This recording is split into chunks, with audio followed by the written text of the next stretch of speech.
Assalamu alaikum aspirants, welcome back. So, as you guys know कि हमने CSS past papers की एक series start की हुई है जिसमें हम डिफरेंट पास्ट पेपर्स को डिस्कस करते हैं। तो उस सीरीज़ में आज जो हमने चीज़ डिस्कस करनी है, जिस चीज़ का सोल्यूशन मैंने आपको प्रोवाइड करना है, वो है CSS 2019 के इंग्लिश प्रेसी एंड कंपोजिशन पेपर के MCQs का सोल्यूशन।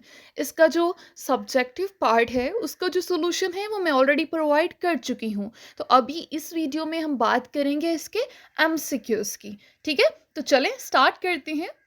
ओके, यहाँ पे आप देख रहे होंगे 20th से स्टार्ट हो रहा है, 20th से टुवर्ड फर्स्ट की तरफ हम जाएंगे।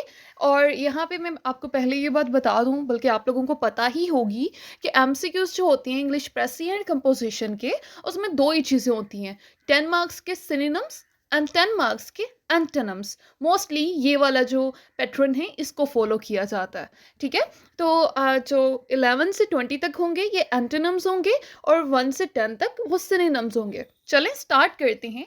पहले हम रीड कर लेते हैं कि जो स्टेटमेंट है ऑप्शन की वो क्या है।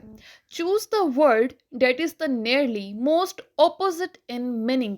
ऑपोजिट इन मीनिंग की बात की जा रही है, यानी मुखालिफ है। तो ऑपोजिट को क्या होता है, एंटोनिम होता है। ठीक है, तो हमने इसका एंटोनिम बताना है, इसका ऑपोजिट बताना है, इसका मुखालिफ बताना है। ठीक है, तो वर्ड क्या है, स्कोरिलस। स्कोरिलस का मतलब होता है घटिया। ठीक है, तो हम ऑप्शंस रीड करते हैं। Insulting, moral, lewd, offending. तो यहाँ पे जो राइट आंसर है वो है मोरल। राइट, उसके बाद है सैल्यूटरी। यहाँ पे मैं अगेन वही बता रही हूँ ना कि सारे एंटोनिम्स ही हैं, तो मैं जस्ट वर्ड रीड कर देती हूँ, पूरी स्टेटमेंट पढ़ने की ज़रूरत नहीं है। तो वर्ड है सैल्यूटरी। सैल्यूटरी का मतलब होता है सेहत बख्श। तो यहाँ पे जो MCQs हैं वो हैं बेनिफिशियल, साउंड, अनहेल्दी या होलसम।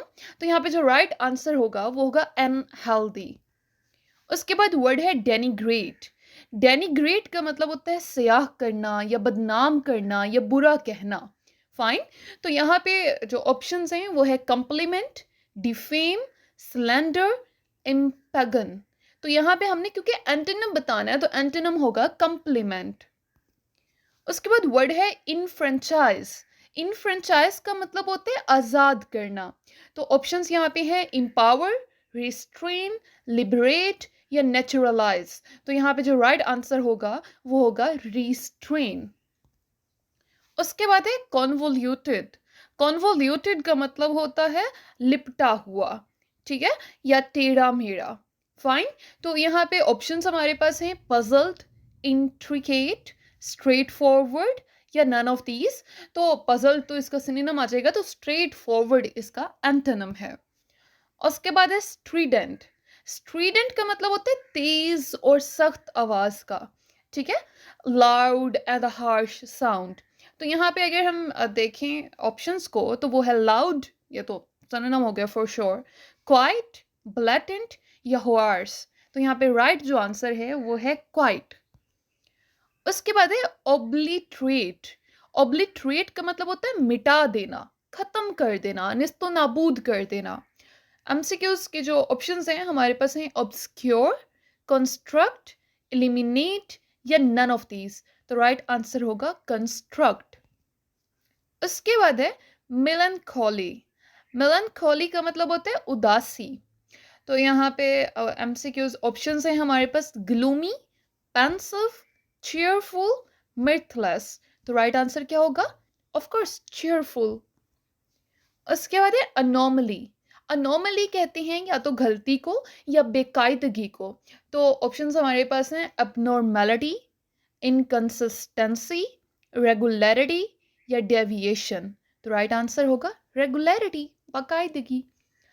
उसके बाद है इनेन। इनेन का मतलब होता है खाली, रूखा, फीका। ठीक है, तो यहाँ पे हमारे पास ऑप्शंस हैं एब्सर्ड, ब्राइट, लाफेबल या मीनिंगलेस। तो राइट आंसर क्या होगा, ब्राइट। ठीक है, तो यहाँ पे आपने देखा 11 तक हम पहुंच गए हैं, तो यहाँ तक इसका मतलब है कि एंटोनिम्स वाला पोर्शन कंप्लीट हो गया है। अब नेक्स्ट पोर्शन जो होगा, मैं स्टेटमेंट पढ़ती हूँ। Choose the word that is the nearly most similar in meaning. Similar meaning बताना है, यानी हम मानी बताना है, यानी सिनोनिम्स बताने हैं। वर्ड क्या है? पुसिलैनिमस। पुसिलैनिमस का मतलब होता है पस्त हिम्मत। ठीक है, तो यहाँ पे ऑप्शंस हैं क्वैक, सॉर्डिड, टिमरस या नन ऑफ दीज। तो राइट आंसर है टिमरस। उसके बाद है सबैटिकल। सबैटिकल का मतलब हमारे पास होता है बहुत बस्ती साल या बहुत ही मतलब बहुत कमज़ोर होना। ठीक है, उस सेंस में हम सबैटिकल को यूज़ करते हैं। तो यहाँ पे अगर हम ऑप्शंस देखें तो ब्रीक, अग्रेशन, एग्रीमेंट या नन ऑफ दीज। तो ब्रीक यहाँ पे राइट ऑप्शन है। उसके बाद है टमल्ट। टमल्ट का मतलब होता है हंगामा। तो यहाँ पे ऑप्शंस हैं एग्रीमेंट, हारमनी, टर्मोइल या नन ऑफ दीज। तो टर्मोइल इसका राइट आंसर है। वेसिलेट। वेसिलेट का मतलब होता है झूमना। तो यहाँ पे हमारे ऑप्शंस हैं रेमनेंट, परसिस्टेंस, टेंटेटिव या नन ऑफ दीज। तो टेंटेटिव राइट आंसर है। ये दोनों एक दूसरे की जगह पे इस्तेमाल होते हैं। उसके बाद है फ्लैबरगास्टेड। फ्लैबरगास्टेड का मतलब होता है हैरान करना। ऑप्शंस हैं एस्टोनिश, बोर, क्लियर अप या नन ऑफ दीज। तो राइट आंसर होगा फॉर श्योर एस्टोनिश। उसके बाद है एम्ब्रियोनिक। एम्ब्रियोनिक का मतलब होता है जनीनी या अंडर डेवलप्ड भी इसको कहते हैं। तो अगर हम देखें तो ऑप्शंस हमारे पास हैं अडल्ट, होस्टाइल, इमोरल या फेटल। तो यहाँ पे फेटल राइट आंसर है। उसके बाद है चार्लटन। चार्लटन का मतलब होता है अताई या बनावटी। ठीक है, तो हम अगर यहाँ पे देखें ऑप्शंस तो वो हैं ऑनेस्ट, डिसेंट, फ्रॉड या नन ऑफ दीज। तो ऑफ कोर्स फ्रॉड जो होगा वो थोड़ा बनावटी के सेंस में आता है, तो वो यहाँ पे राइट ऑप्शन होगा। उसके बाद है बेलिकोस। बेलिकोस का मतलब होता है झगड़ालू या लड़ाका। ठीक है, तो यहाँ पे ऑप्शंस हैं क्लाम, पैसिफिक, पैसिव या अग्रेसिव। तो राइट आंसर होगा अग्रेसिव। उसके बाद है ऑक्सीडाइज्ड। ऑक्सीडाइज्ड का मतलब होता है ऑक्सीजन मिलाना या जंग आलूद करना। तो यहाँ पे हमारे पास ऑप्शंस हैं कूल डाउन, एब्रेड, एड या नन ऑफ दीज। तो राइट आंसर है एब्रेड। और लास्ट वन है स्लीजी। स्लीजी का मतलब होता है कमज़ोर।